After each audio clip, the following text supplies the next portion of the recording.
we're in business now. It's got the West logo and whatnot. What's that? That's BBC's mic. Oh. We start, might need to boot them up.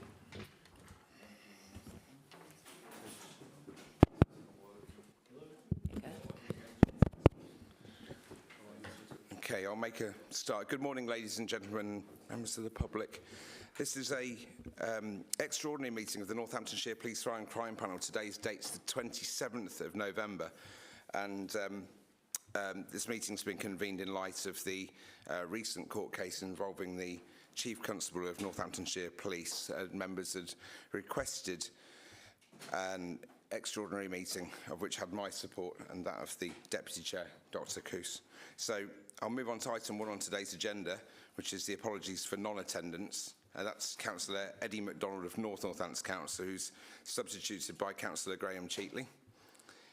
Councillor Andy Sims of North Northants Council, who is substituted by Councillor Vinnie Whitrow, I beg your pardon, and Councillor James Towns of North Northamptonshire Council is substituting for Councillor Emily Fedorovitz, and Mr Andy Frost is not attending, who is an independent member of the panel. I've received no requests from members of the public to speak to address this meeting. So I'll move on to item 3, which is the declaration of interests, and I need to ask any members or that present to declare any pecuniary interests or non-statutory disclosable interests to me as the chair. Councillor Cheatley. Can I just declare that I worked with Chief Constable Ivan Balhatchit about 30 years ago. Thank you, sir. And Councillor Morris. I won't bother with the microphone, but yes, I served with Ivan when he was a young PC, and I have no involvement with him personally or any other way socially. So okay. Thank you. I think we need to have the microphones operating for residents who are outside of the room to hear us. It was booting up. But, is it still doing it? I'm sorry. Councillor Towns? Oh, we're back on. My microphone doesn't appear to be working. I don't know if there's an on-off. We'll just park that for a second and ask Diana to see if we've got some replacements. If it's showing West Northants Council in the display window with the crest, it should be working. Can you share one with Councillor Lister for a few minutes between the two of you? Thank you. And the spare one will not be needed, Councillor Morris, at the end there, because there's no one to sit in that chair, I think. This is fine now, Chair. You're all good? It's booted up and running, it's fine. Cool. Would you mind repeating what you said so the residents at home will? Yeah, for outside? me, I served as a police officer and detective alongside Mr Balhatchit when he was a young police constable. So many, many years ago. I have no social interaction with him or sort of closeness in any way, shape or form. I haven't seen him for years since I last sat on a panel training session. So that's just worth noting, really. Thank you, Chair. Thank you, Councillor Morris. And we're joined by Councillor Jenny from North Northants Council. Welcome, Barbara. Nice to see you. Thank you. So move on to point 4, Chair's announcements. And it's just basically to thank everybody for coming together for this meeting. It's difficult in our diaries and the civic agenda to get meetings like this delivered. So at short notice upon the request, thank you. And thank you to the Commissioner and her Chief Executive for attending. I'm actually going to invite Julia Rickards, who's one of our heads of legal at West Northants, who's standing in for Sarah Hall, the panel's monitoring officer, and she's just going to provide a little background before we go to item 5 on the agenda. Julia, thank you. Thank you, Chair. Good morning, all. Thank you, Chair. Good morning, all. This matter relates to the arrest of a lady by the name of Ms Buzzard Quashie by Northamptonshire Police in September 2021. Following that arrest, Ms Buzzard Quashie made a complaint to the Information Commissioner's Office. That office made an order that all police body-worn footage should be handed over. Northamptonshire Police failed to comply with that order. Subsequently, a county court judge made an order that all police body-worn video footage should be handed over. Northamptonshire Police, also failed to comply with that order. Ms Buzzard Quashie therefore brought contempt proceedings against the Chief Constable of Northamptonshire Police, Mr Balhatchit. That application was defended by the Chief Constable, who stated the force had supplied all police body-worn footage that it still retained. Judgment confirmed that Northamptonshire Police had not complied with the order, but the judge declined to hold the Chief Constable in contempt as she could not be sure that the force had not supplied all the footage.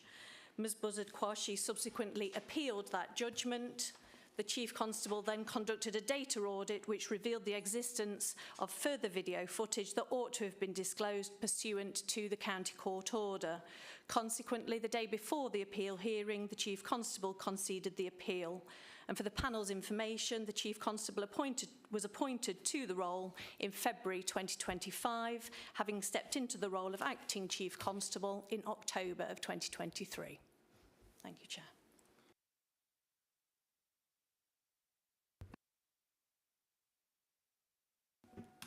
We got it, sorry, pressed in the wrong piece. Should know better.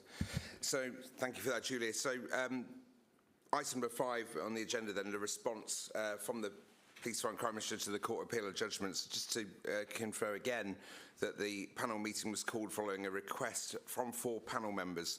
The panel's rules of procedure state that an extraordinary meeting may be called by myself as the chair, by the host authority's monitoring officer, or by any 4 panel members who write to the chair and the MO in advance, given due notice, and that's what occurred. So I need to now invite the PFCC, Danielle Stone, to comment on the action she has taken in response to the recent Court of Appeal judgment and sentence relating to the case of Buzzard-Quashie versus the Chief Constable. And I can note, Commissioner Stone, that you've got a limited amount of time to give us today, but I am grateful for your attendance, so thank you very much. Thank you very much, and thank you for organising this meeting, because I think it's better to hear it separately from the main agenda when we meet, I think, next week. So thank you very much for that. And thank you to the monitoring officer for going through that schedule and the timelines with the meeting. I think that's very helpful. And before I begin, I would like to just say that I have a huge amount of respect for Miss Buzzard-Quashie, because I think she's shown real grit and determination and integrity in what she's done. And I am really, really sorry that it's taken her 4 years to get to the place where she wanted to be. I think it's unacceptable, to be perfectly honest with you. So the Chief Constable has had to take responsibility for failings within the force, as you would expect. Leaders have to do that. He wasn't aware of what was going on until the 22nd of October this year. Huge questions around that, isn't there? That the Chief was unaware. The Chief notified my office about this on the 3rd of November, which is the date when he was made to, and he was obliged to, and did, respond to the contempt of court orders and apologised. I was briefed by my monitoring officer on the 4th of November by message and in person on the 5th of November. And it was on the 6th of November that I decided to make a voluntary referral to the Independent Office of Police Conduct relating to the involvement of the Chief Constable in this matter. I and the monitoring officer formally considered the possible suspension of the Chief Constable, as you would expect me to, but we decided it wasn't appropriate at that time. The monitoring officer formally notified the panel chair, the monitoring officer, and HMI about what was going on. On the 12th of November, I received a response from the IOPC, the Independent Office of Police Conduct, that stated they had considered the voluntary referral to them, and their view was that the civil contempt finding against the Chief Constable was as a corporation sole and not against him as an individual, as he had had no personal involvement. Therefore, they were not intending to escalate this matter or use call-in powers to investigate, but they advised us to keep the matter under review as legal matters proceeded. The appeal court sanction hearing took place, resulting in a fine of £50,000 against Northamptonshire Police, This recognised that the Chief Constable was only aware of what was going on at a late stage, and that this was a finding against the Chief Constable in an official capacity, validating for me our non-suspension decision. On the 25th of November, following the sanction hearing, I submitted a further voluntary referral to the IOPC relating to this matter, including the findings of the sanction hearing. This was done for completeness and to demonstrate openness, transparency, and to provide some independent oversight. Do you want me to stop there for questions? I'm happy for you to continue. I'm grateful for the account, if you'd like to carry on. I'll carry on then, okay. So if I explain to you what the Chief is doing and then what I'm doing, is that okay? Yeah, Okay. absolutely. Okay, so the Chief has put together a gold group oversight from senior officers. So I'll be really interested to see what that group comes up with. They've also commissioned another police force to undertake a peer review of all the circumstances surrounding this. He has put into place an immediate policy revision relating to body-worn video retention, which extends the retention time. He's also commissioned an audit relating to other body-worn video cases for reassurance. The force have, via their professional standards department, made a voluntary referral of other officers and staff below the rank of Chief Constable, and they have retained this as an independent investigation. So the Chief has put 5 measures in place to better understand exactly what went wrong. I feel the need to have my own independent review. I think it's really good that the Chief has acted very swiftly to put all these measures in place, but I'm not content just with the police reviewing itself. I feel the need to have an independent review myself. I have asked my deputy to lead that review, and I want her to consider it in 2 main parts. So before Christmas, I want to be able to report to you and to the public the terms of reference and the scope of the review and what we expect as the outcomes. And in the new year, I will require her to have set up the mechanisms for the review and to oversee that and have a report ready for me as soon as she possibly can, dependent on the results of all the things that the Chief is doing, because that will feature as part of the review. So I hope that's okay with you. So you can expect a first stage report from me this side of Christmas and a second stage report after. If I leave it there, so the review will include looking at all the documents and all the remedial action that the Chief is putting into place. And one of the things that I want to be assured of is that this can't ever happen again. We need to know exactly what went wrong. We need to know exactly how it came to be. And I need to be assured, as you need to be assured, and the public needs to be assured, that it can't happen again. Thank you, Danielle. I'm going to pass to the Deputy Chair of the panel, Dr. Caroline Coos, to start, and we will move around the room in our normal fashion for members to ask questions and make points and observations. Thank you. So, thank you, Commissioner, for that. It's really helpful. A couple of things, really. One is, obviously, within Northamptonshire, in the past, and I don't want to dig through the past, public trust around our policing has been difficult. So for me, it's kind of a question about these actions that are being taken, how can we then ensure, how can you ensure and build up that public trust again is one thing. Secondly, the review, I'm glad to hear that what the Chief is taking in terms of actions, the review that you're looking to do and the scope of the review will be interesting to see. Is it going to be truly independent because, you know, it's kind of, you're going to oversee this. Is there an opportunity from us as a panel to actually be involved in that initial scope and see that and that terms of reference? It would be really good if we could, because then I think that would help give some trust and confidence to the public that actually this is a very open review that you're undertaking. So that's my two things. Thank you.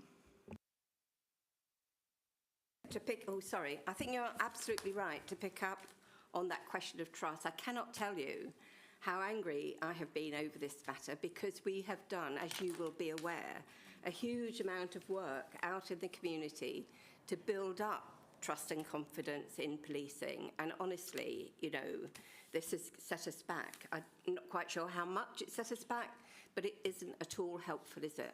Because policing really does depend on the trust and confidence of the public. So I'm really quite angry about it, to be perfectly honest with you.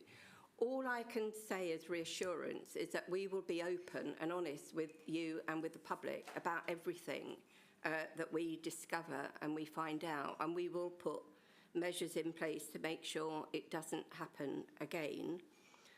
I don't understand what's gone wrong. The Chief doesn't understand what's gone wrong. As soon as we do, you will know. It will be entirely independent. You know, my office is completely independent from the police. That's why we're there. But we will be appointing somebody independently to both my office and the police to support Marianne in her review. So I hope that's okay.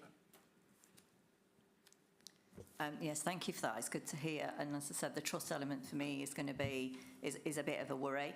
And I think the other worry is, and it's just something to think about, is the fact that to say that the Chief was not aware is a real worry, because any leader should be aware of what's happening in their organisation. So I'm glad you're doing this, and I think hopefully we can unpack this and try and understand why somebody in that position was not aware of what's happening.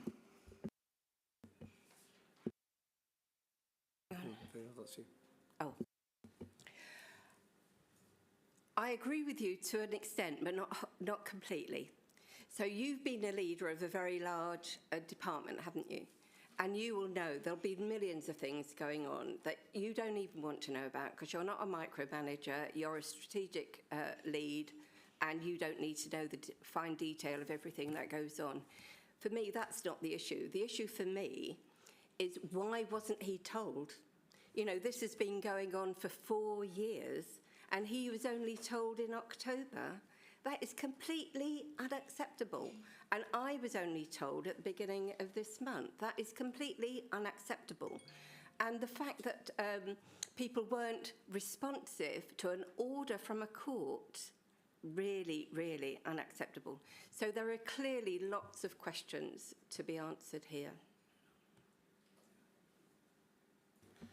Thank you, Dr. Coos. Ms Woodhouse. Yes, thank you. Thank you, Chair. Good morning. Morning. I just want to pick up on a few points. We've sat in this meeting for quite a number of times where we talk about, I guess, behaviours. We talk about the treatment of people. We talk about public trust and confidence. We talk about sound and safe communities and things like this. And for me, it saddens me to hear this news in terms of how do we then assure the public when we're looking at around even recruitment and retention of people from diverse communities and things like this. So let's talk about like EDI from an EDI perspective. How do you build trust and confidence from an equalities point of view, from serving all people of Northamptonshire, from one, a recruitment process, two, whoever is caught up in whatever system, right? All that seems to have gone out the window as far as I'm concerned. So where does that leave us as an organisation? How do we move forward from this? Well, it certainly hasn't gone out of my window, I have to say. You will know that me and my deputy are really passionate about equalities issues, and we're working really, really hard to make sure that we have a diverse workforce, both in the police, with police staff, with firefighters and fire staff. And we've done a huge amount of work, which we report on very regularly to the public. So for me, this is an essential component part of the work that my office does, and we will continue to do it. I think I have been really upfront and honest with everybody about what I found when I came into the role. And what I found was pretty difficult. I had to sack the Chief Constable and appoint a new one. I had to look at the damage that had been done by taking neighbourhood policing out. And I've had to work really hard to make sure we've put it back in. I had to look at what was happening when all the police stations were closed. It was outrageous, you know. Denying public access to police was outrageous. So we're slowly fixing that kind of damage. It takes time, but we've also had lots and lots of round tables, as you will be aware, and we've spoken to lots and lots of different people across the county in terms of their view of the police, their experience, how safe they feel, what their issues are, what needs to be done to make them feel safer, and to build that trust and confidence. Our Chief Constable has been a big part of all of that work, as well as me and my deputy. It's been really, really important. And at every meeting with the communities, we ask people to consider whether they would like to join citizens in policing, whether they would like to join a scrutiny group in policing, whether they would like to join the police force or the fire service, or whether they would like to become a staff member in police or in the fire service. And we have those conversations all the time. Policing in this country has been in a very difficult position, it seems to me, over the last few decades. And disrupting that connection with the community by taking out PCSOs and taking out neighbourhood policing has had a really bad impact. But we know from looking at the Met and other forces, there are also cultural issues that need to be addressed, and we are addressing them, and the Chief is addressing them. Can I have another question? Yeah, thank you. For me, I just find it difficult in terms of, because I've always gone out in the community and encouraged people to kind of get involved and engage. And when people hear things like this, it's really disappointing. Of course it is. Yeah? And for me, I find it difficult that, you know, when you got into post, yes, we can talk about what we've inherited and things like this, but handovers in terms of there was no mention of anything, there was nothing said about this. Why was it kept under the radar for so long? And how can you say that the people who are in position of trust is trustworthy? Because this is really massive. I understand what you're saying, but that is why we're having the review. I want to know as much as you do what happened and how it happened, and I want to be assured it's not going to happen again. That's why we're carrying out the review. And I hear you on that, but for me, it's a case of like, all this has gone on, why should we believe what you say? It's not you, definitely, but do you see what I mean? How can you trust what you're going to hear? And I'm not, there possibly isn't an answer, but it's worth saying because reviewing. That's what people are saying. But it needs reviewing. The Yes, Chief does need to implement measures, doesn't he? He does need to. And I need to be assured through my own independent review. I can't not do that. I need to have it. And no one is saying it's welcome. Please hear me on this. Okay? Thank you. Thank you. Thank you, Ms Woodhouse. Councillor Jenny, do you have anything to add? You might have to share a microphone there.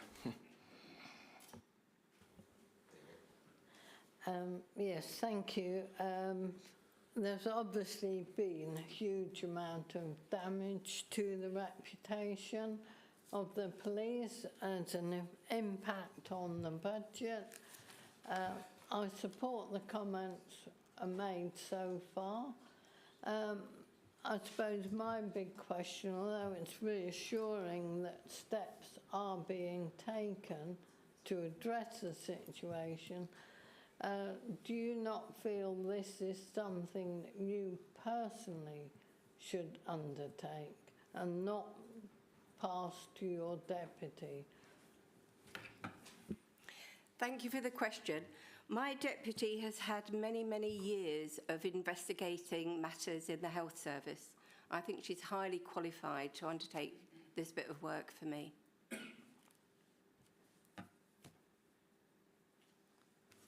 I think your microphone's still on, Danielle, sorry. Councillor Jenny, do you have anything else to add?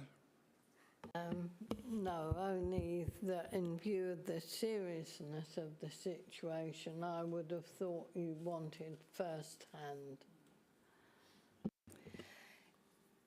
It will remain my accountability, and I will be receiving regular reports of what's going on. But she is happy to do this piece of work, and it is within her area of expertise.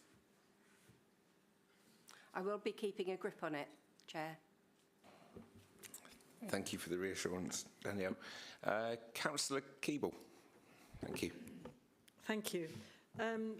Personally, I think it's quite a good idea to have someone else to conduct the review and then you look at the evidence, so to speak. So for me, that works fine. I do have some questions about this. I mean, I actually struggle a lot with the notion of having a chief constable who's, you know, even if it's only as in his capacity as chief constable, who's got a conviction for contempt. I just think that is a really challenging concept for us. There are some particular issues which I've got about the review,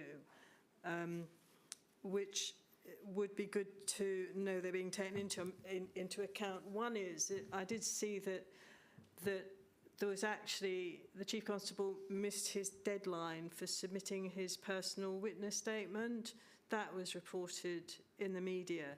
And I'm really surprised at that, because I thought that if you're a chief constable and you've already been convicted for contempt, that you do, or you're up for that you do make sure you get all your other paperwork in place and you get it in time, or that your solicitor gets it in time for you. But you know, given the fact that the police have to deal with court procedures, I'd have thought that that would have been done. The other thing that really surprises me, it's not just the length of time that this information didn't sort of come up, but the fact that he was obviously the acting chief constable for quite a period of time, including, I mean, the original county court judgment was, the original order was in April 2023. I'm not sure when the deadline was for sending in the statement, but it was only what, 5-6 months later then that he became the acting chief constable. So the matter must still have been quite live, and I'm just very surprised that from then until his appointment and then on from that, nothing came up.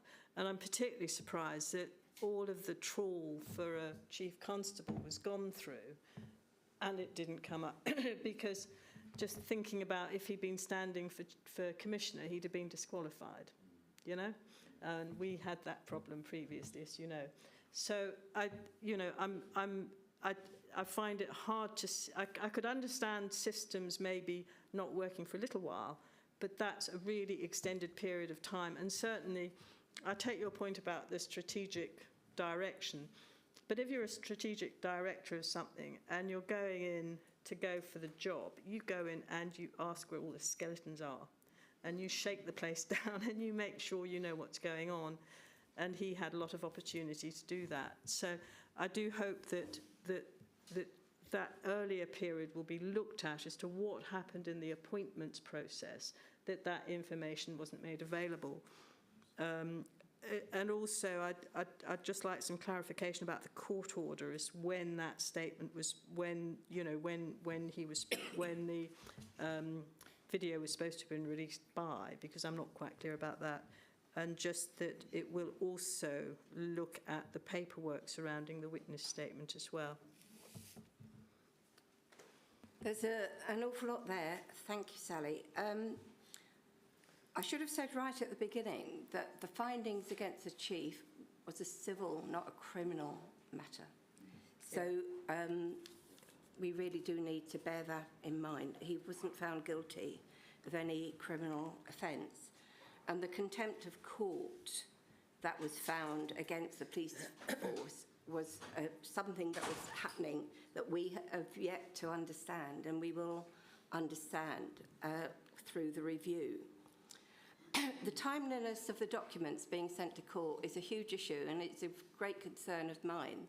They were submitted to the legal team 2 days before, and I've got no idea why the documents arrived late at the court. And again, it's completely and utterly unacceptable. You don't do that with the courts. In terms of the fact we would want the chief to understand where all the skeletons in all the cupboards are on appointment, of course, that's absolutely right. But we can't ask questions about things we don't know anything about. So the main focus for the chief when he came in was to understand the culture of policing in Northamptonshire, to look at what was going well and to support that, and what was going wrong and to challenge that. And he did that very boldly, it seems to me, in producing his first police plan for Northamptonshire, and with all the meetings he had with all the leadership teams going down the ranks.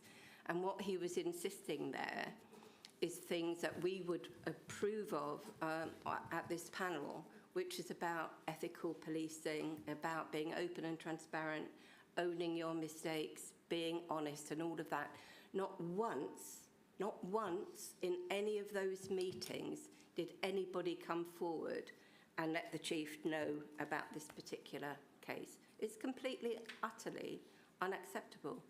It's not something that I would have thought to question, to be honest, because you expect it to be quite straightforward, don't you?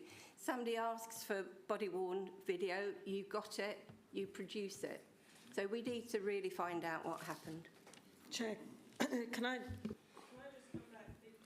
Sorry, because I'm not questioning what you did during the appointment process. What surprises me is that somebody, as you said, you know, is a strategic person. He's not going to micromanage.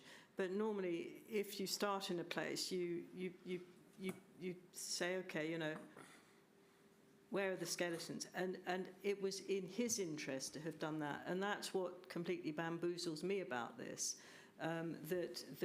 that information didn't come forward.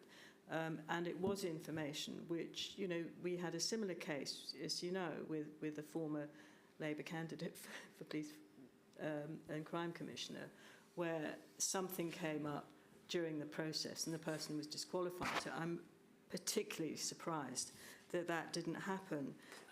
And I would hope very much that would be looked at. But I'm not questioning, you know, the panel's action during the appointment. It's about making sure that there wasn't information withheld at that stage. And I would just add as a general comment, I completely take the point about the public's, you know, the need for people to respect the police. I think there's also a huge need for it to be absolutely clear that the police respect the courts, absolutely. Obviously, because otherwise it just breaks down the whole sort of fabric of the criminal justice system. So that's partly why I personally take this one so seriously, because if the chief constable is found to be in contempt, then how about all the criminals who really are in contempt, you know? And that's one of the things that really worries me about this case. I think we need to be clear that it's the institution that's been found in contempt of court, and the chief has been cleared of personal responsibility by the IOPCC, and I think that is really, really important for the public to understand. So this started, and it should have finished in 2021. I had no idea about it. The chief had no idea about it. We are waiting to find out what happened in terms of, you know, why it didn't, why nobody was informed. Why? How did that happen? He's looking at the what, and I'm looking at the how. and we hope to have answers for the public in the new year. Thank you, Danielle. I'm just conscious of time and been carefully reminded by our panel secretariat, James. I'll just move around the rest of the room at one question, conscious of the Commissioner's time, and then we'll go around again if need be, starting with Councillor Butler. Thank you, Chair. I'd just like to say that I agree with everything everybody's said, and I look forward to a robust report on what you find. Thank you. Councillor Morris. Thank you, Chair. Commissioner, the key things for me as an ex-serving police officer, which I think is important, is just to get that perspective that I've been there and done it in the force and seen a lot of things go on, obviously. Many moons ago, nevertheless, but things don't change that much in terms of how people operate. Some of the key things for me, very quickly, I'm very comfortable because we're here to scrutinise whether you've discharged your statutory functions, of course, or are discharging them and continuing. And I believe those actions that you're taking are solid. I think they're the right course of actions from what I can see in here, certainly today. And I hope that that's as transparent as you want it to be, because I appreciate this is very embarrassing, not just for yourself, but for the whole of the force, and therefore for all of us here, including members of the public. It's not good. We know that. One of the things I would say that I recall back in the day when something catastrophic happened, and this is catastrophic, that generally in the corridors of policing, everybody knew about it. Everybody. And everyone spoke about it. But it was very often that the constable level, those main operators on the ground in policing, would tell their sergeants, their detective sergeants, their police sergeants, and then on it would go through the ranks. But rarely would the chief constable not know about what's happened, rarely. And I'm not suggesting for a moment, Commissioner, that that's happened and that he's hiding anything at all. I'm not for a moment saying that. But just be aware of that corridor chat, the feed through. And if for example, the Chief Constable wasn't aware of it, as he suggests, no personal involvement, I think was the term he used, that's fine, and we'll accept it, assuming there's no evidence to the contrary. I get the corporate piece, you know, I understand all that, corporate soul and so on. So I understand the arm's length of a busy chief.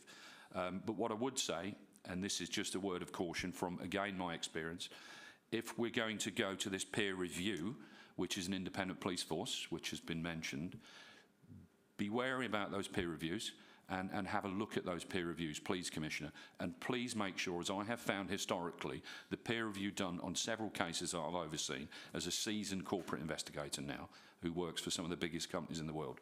Have a good look at that peer review, have a good look at that force and that nominated individual, and make damn sure they weren't on the command course with the Chief Constable.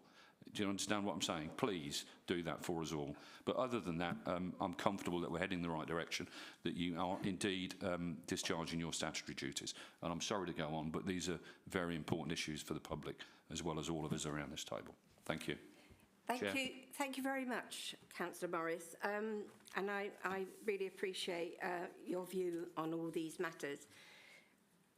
I speak to different police teams a lot, and we have regular meetings with the Police Federation and the Superintendent's Organisation. There have been many, many, many opportunities for ordinary constables.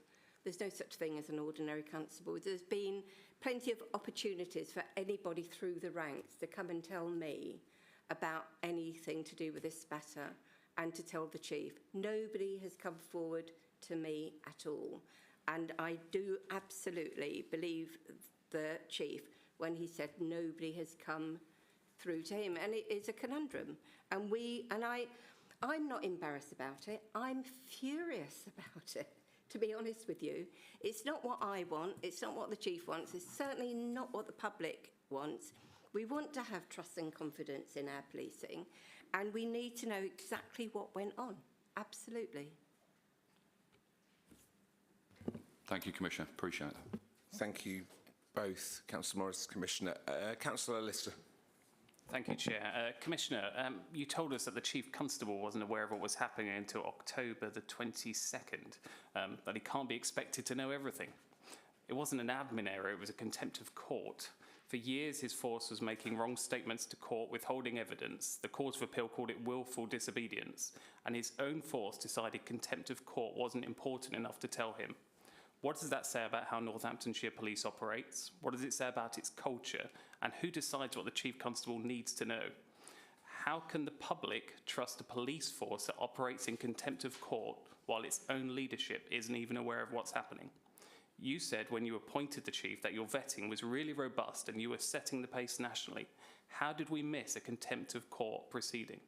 We've now commissioned an independent review led by your deputy.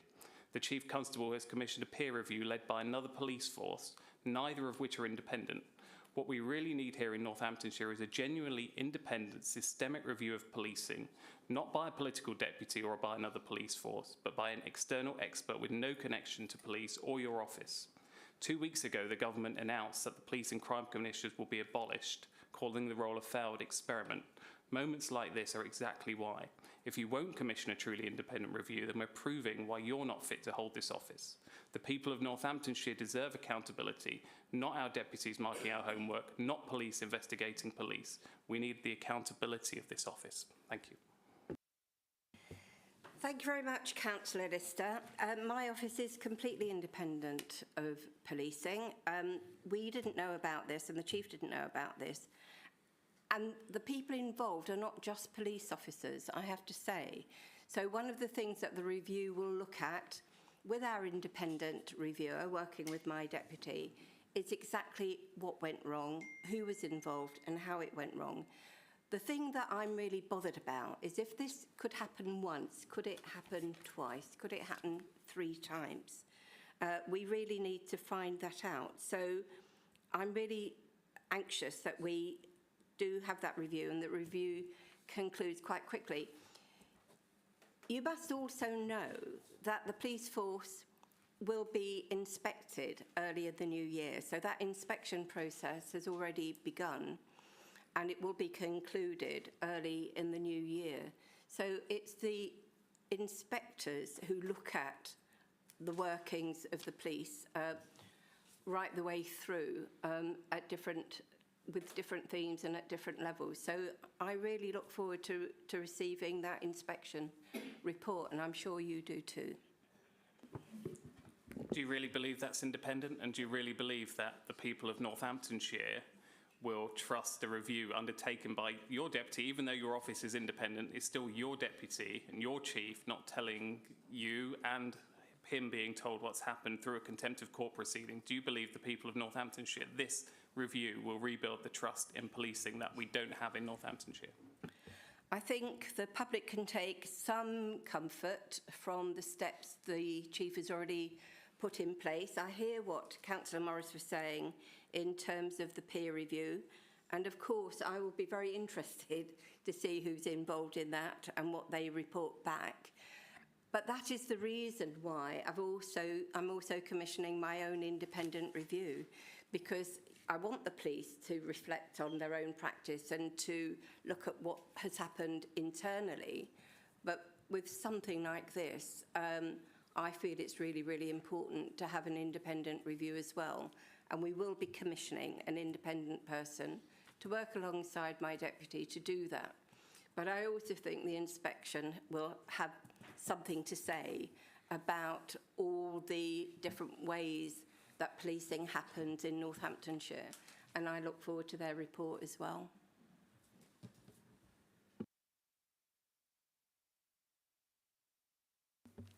Thank you, Commissioner. Just a point to note there that there is going to be someone independent alongside your deputy for panel members to note, so important for the record in the minutes. Thank you.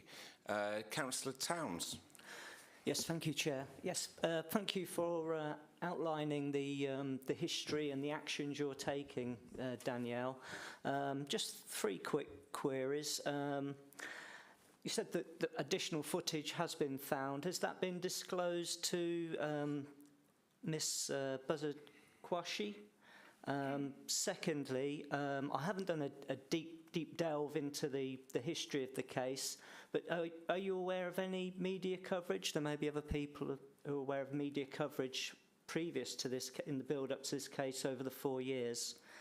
And when we like to find out the makeup of the independent commission that Marianne will be monitoring, would that be with the terms of reference that we'll get this year?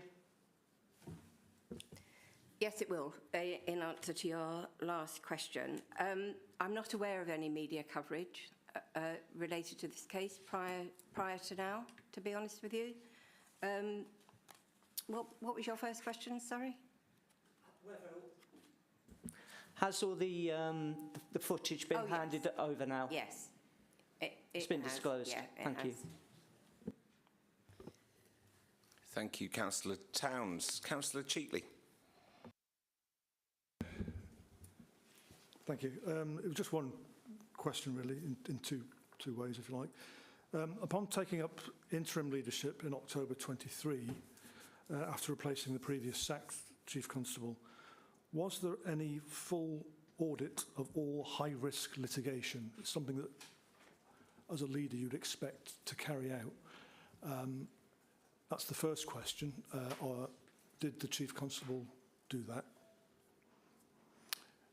I wasn't in post then, I'm afraid, so that's quite a good question. I shall make a note of it and make sure it becomes part of the review. Thank you for that. Okay, and the second question is the same question, but for you. Did you carry out a similar high-risk audit?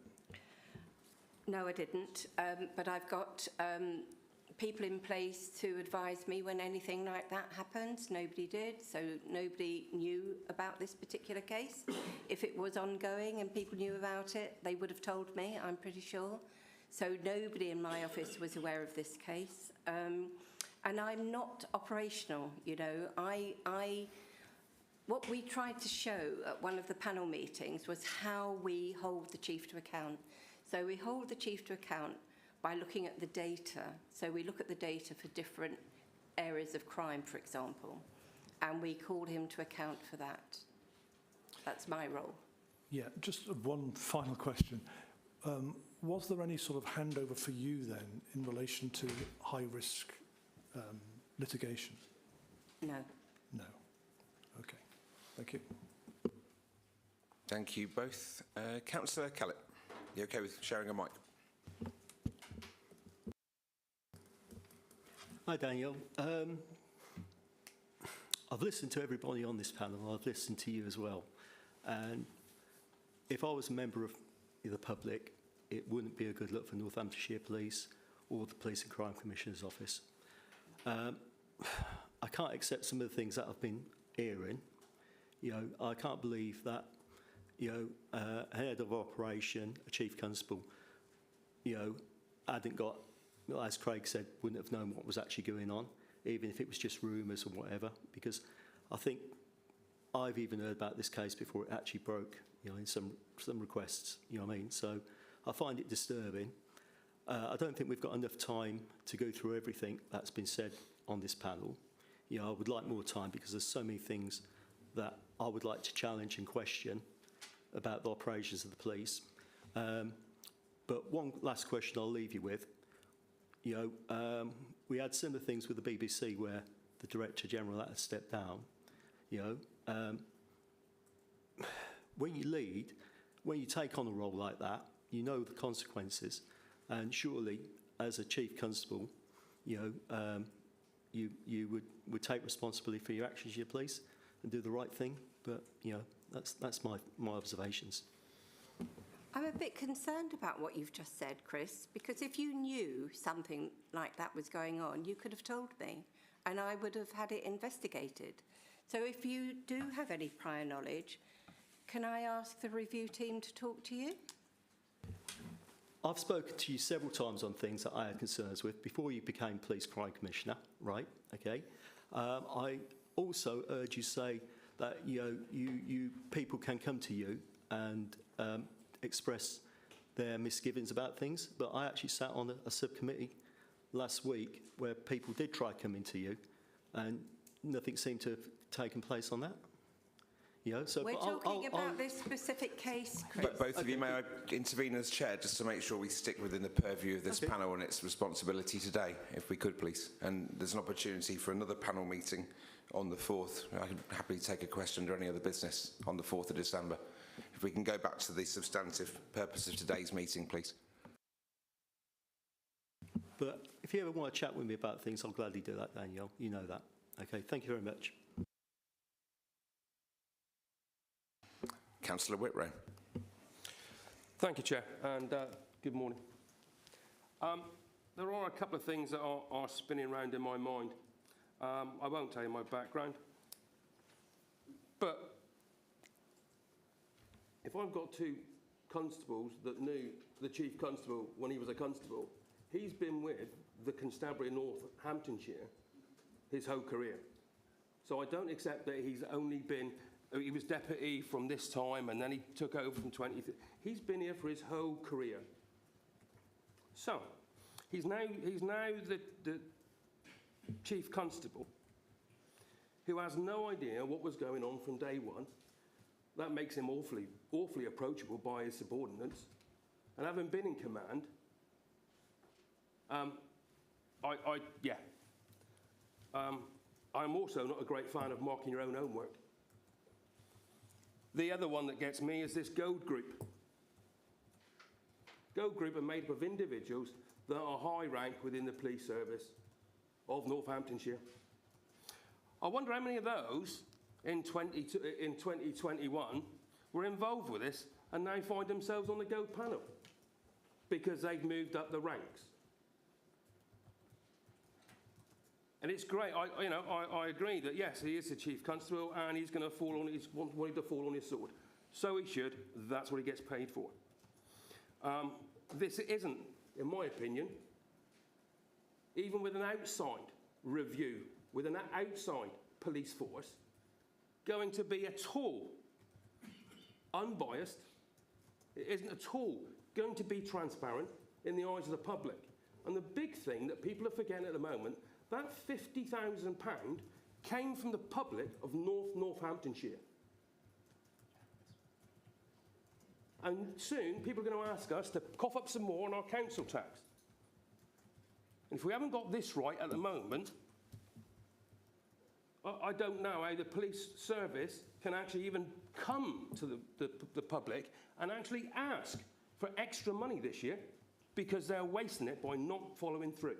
So I actually believe that actually, as much as he's doing and as much as we're going to be doing and everything else, it is not going to be at all transparent because they're marking their own homework with the people that have possibly been involved. But we'll never know that. So I have no faith in it. Thank you. Thank you, Chair. Commissioner, just before I let this on to Councillor Ritter, just to let you know that obviously the fund you're referring to, council tax bills, as an increase for West Northamptonshire residents as well, but it's to fund the Office of the Police, Fire and Crime Commissioner, not Northamptonshire Police. Commissioner Stone. Thank you. I just wanted to offer some reassurance there and correct one inaccuracy. So our chief spent 7 years, I believe it was, in the Met. So he wasn't there at the time of that. He wasn't there before all of this happened. So I think that's important to know. Gold groups are taken by senior leaders, you're quite right, obviously. Our gold group, this gold group, will be chaired by somebody who's just come in, has just been appointed as a chief superintendent. So he hasn't been there for the duration of this case. So I do have some confidence. But the reason why I'm having my own independent review is because I believe the Chief Constable has got a duty and an obligation to respond to what's happened in the way that he is responding. But I don't think it's enough and I don't think it's sufficient. So there needs to be an independent review as well. Chair, the only thing I'd say, the problem I have with that is that your first report you said was going to be before Christmas, after the police had actually back briefed or spoke to yourselves. So that's coming from the police service, briefing you, and the same again after Christmas. So your reports that you're going to pass out or you're getting or your deputy is doing is coming from the police service itself, which are carrying out their own investigation on themselves and an outside force. I'm sorry if I don't know if I got that wrong, but that's the way it came across to me. That's why I've written it down. Maybe I didn't make myself clear enough. It won't be, look, that first report won't be anything to do with what the police are doing. It'll be setting the terms of reference for my independent review. and scoping out what that review has got to look at, and it will be referencing who we've appointed as the independent reviewer. That will be the report. Thank you for making that clear. Thank you, Councillor. Ms Woodhouse. Thank you. Having sat and listened to everything, we always say that we're looking at what lessons can be learnt, okay? This is a massive thing for the general public in Northampton. We talk about independent review. Commissioner, is there somewhere in all of this review, when it's taking place, where you can probably have members of the public across Northamptonshire, like different people getting involved, whether it's shadowing the review or looking at the reviewing documents? Because I'm sure people would love to engage and contribute effectively in terms of how when you're looking at building trust and confidence and providing reassurance, maybe that's something you need to consider from a lessons learned point of view and do something slightly different this time in terms of moving forward with reassuring the public of what's coming out of the review, because it really isn't a good look.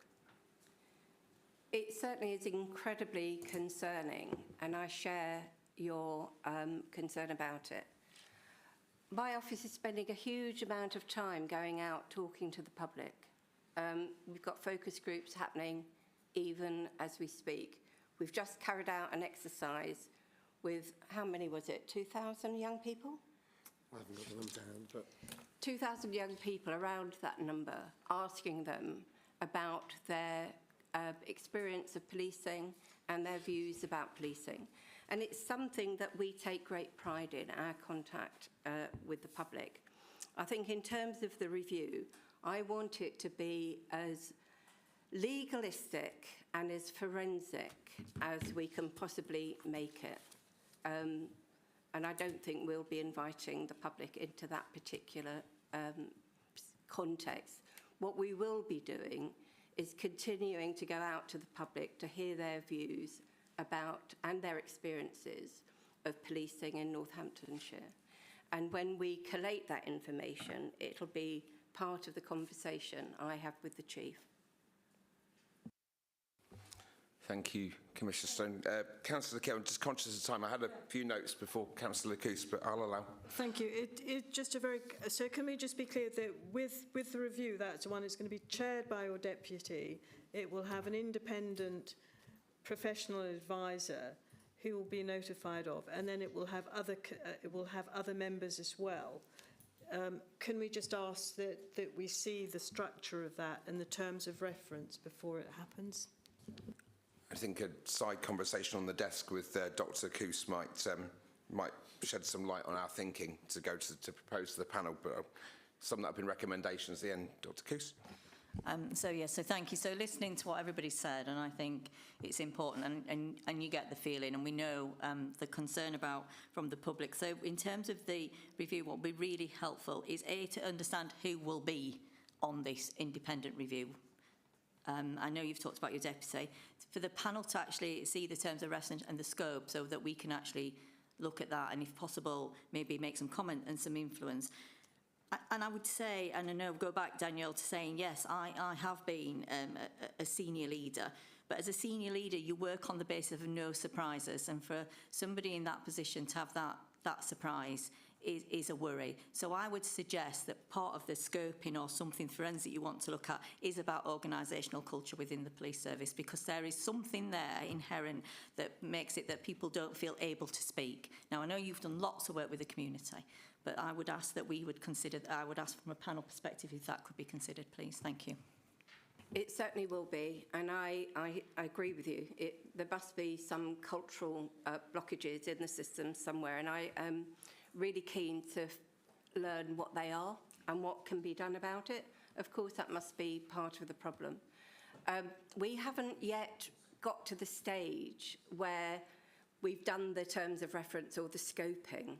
So what I'm saying to you is we will have that done in the next few weeks, and as soon as it is done, you will be able to see it. Okay, thank you, Dr. Kiss. Now, a couple of bits from me before we probably head towards summing up, conscious of the time and your availability. A couple of things that members of West Northampton have raised to me was around the recruitment and language used at the time of recruitment for Chief Constable Balhatchett. Commissioner, you referred to competence and integrity, and I think I'm probably echoing Councillor Lister's points.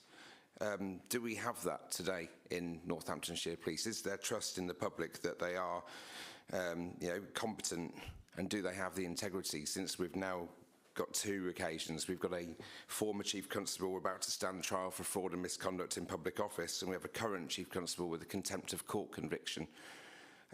These are what the residents on the streets are telling us in our grassroots politics we've now got here in West Northampton. They're saying to us that it's our duty to underpin public confidence in policing. What can we do when these things are there? So I think there's a case to answer. The other thing that's come up, certainly around former Chief Constable Adderley, is it can't happen again. I mean, I've heard it a lot since we've been in office. It's 6 months. It can't happen again. We've got it in council, we've got it in policing, and it's getting tiring for the public to keep hearing this in the public domain, and frankly, I don't think it's on anymore. The landscape is changing. Another point I was asked by a serving officer of Northamptonshire Police is, if this was a lower ranked officer and they had a conviction, would they pass the current vetting that the police have? Would the Chief Constable pass police vetting, the vetting that was checked after the issues with former Constable Adderley? And lastly, if I might add, and this is by no means personal, the Home Secretary said a couple of weeks ago on Laura Koonsberg on Sunday morning, the Police Crime Commissioner is a failed project that needs to go. Do the residents of West Northamptonshire and North Northamptonshire under this panel, is scrutiny in policing ever going to improve until the Office of PFCC is abolished? And I'd like your thoughts on that, please. Yeah, my monitoring officer will deal with the legal stuff, if that's okay with you. It might be a failed experiment. I haven't seen any evidence. The government hasn't produced any evidence, and I would really like a proper revaluation of the role of police, fire and crime commissioners across the country. I work with all of them, and including the deputy mayors. And cross-party, I would say a lot of the work that is happening across the country is really, really sound. It's really sound. I've learned a huge amount from other commissioners, including Conservative commissioners, I have to say, because they all of us put the community at the heart of everything that we do. And I have learned a lot of lessons from more experienced commissioners. And I've watched what they've done, and their good practice is something that I have brought into this county as well. So I would like to see a proper evaluation of that. It's not just me that's being abolished, it's all of you as well, isn't it? And I don't think you had any notice of that any more than I did. But I'm always up for improving the situation we're in. And learning, as we go along. So if the government has got a better idea and can imagine policing being delivered in a better way and it being scrutinised in a better way, then actually I'm all for it. Thank you, Danielle. John? Thank you. Just on a technical point, it's been said a few times around the nature of this sanction from the Court of Appeal. This is a non-criminal matter. It wouldn't therefore impact on that legal framework around fitness to be a Chief Constable. However, following the judgment, within an abundance of caution, because we've recently reviewed vetting status, we will be rerunning a sort of vetting review around the Chief Constable. But I do need to reiterate that this is not a criminal matter, and therefore you're not in the same territory as those cases you've referred to where commissioner candidates haven't been able to stand because they've had previous convictions. Thank you, Johnny. I'm sure the panel appreciates that update there. Thank you. On the basis of what we've heard and feedback, I've asked James to scribe a passage on a recommendation I'll ask the panel to consider. James, can I pass over to you to read that out? Thank you.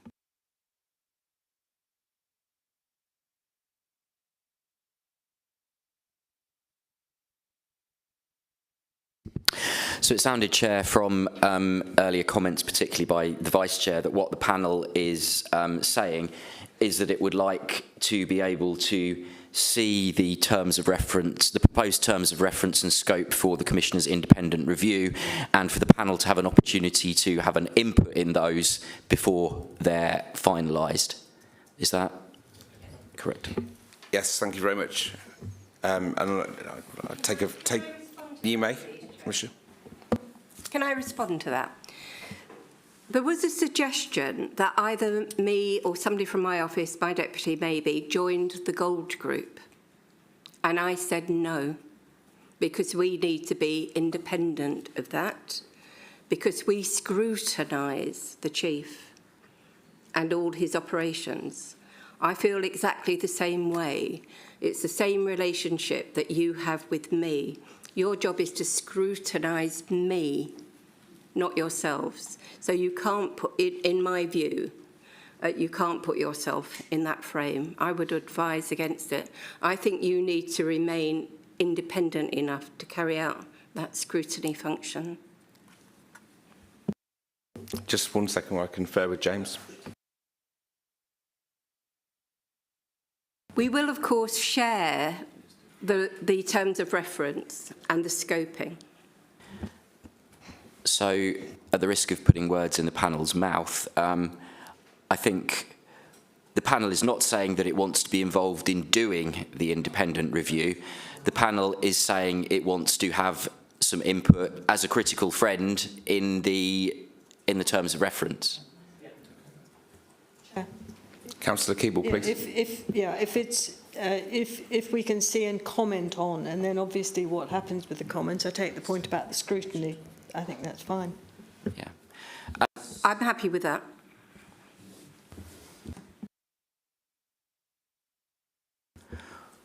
Well, so if the recommendation has been suggested, if the panel is happy with that, whether that's indicated by the broad assent or if it needs to go to a vote, then I'm happily take a show of hands from panel members if you're happy with those recommendations, and the Commissioner's already accepted. Can I get a show of hands from members present? And that has carried overwhelming in full. Thank you.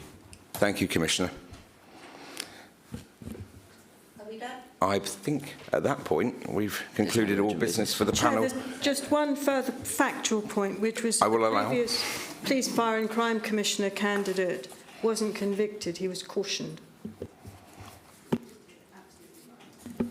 Thank you, Councillor Keeble. So on that basis, and there being no other urgent business in a race, I'm just checking the outcomes of the in the recommendations to this report here. The panel identifies and comments on recommendations arising from the agenda items. The panel identifies its issues arising from the agenda item, and the panel identifies any matters arising from the agenda item it wishes to consider. I do believe that all purview of this panel has been completed to date. There's no urgent business that's been raised, and the date of the next panel meeting is next week on the 4th of December in this room at 12:30. Thank you very much, everyone. I appreciate your time today.